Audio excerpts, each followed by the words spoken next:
Hello po mga kaitlog, tayo po ay magluluto ng ginisang alamang na may pork at chili. Yan po, ginisa ko muna po yung baboy at pamamantikain po natin yan. Iligyan ko lang po yun ng tubig, konting tubig at konting mantika. Ayan po, yung lumabas na po yung kanyang mantika, nilagay ko na po yung bawang at sibuyas. Ginisa ko lang po yan. Ihalo mo nang ihalo.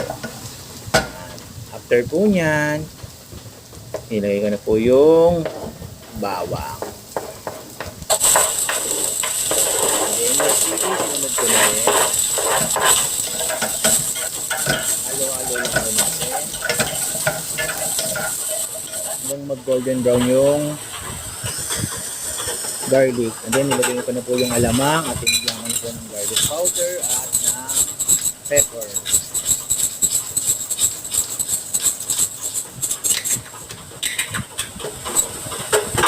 Lalagyan din natin yun ng mga dalawang kutsarang suka lang po. Para po medyo tumagal ang buhay po niya.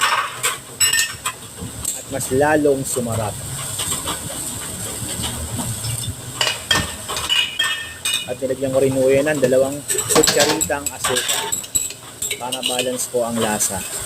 Para hindi masyadong alat, hindi masyadong manghang. Yung pangontra po. Naman yung stanis at ng konti. And then after po nyan, ayan na po, malapit na maluto ang ating kinalamangan na may pork. Po, napakabango po niyan. At ito po, titikman na po natin ang ating niluto. Marami pong salamat sa pag-subaybay sa ating channel. Follow and share. Thank you guys. Napakasarap po niyan.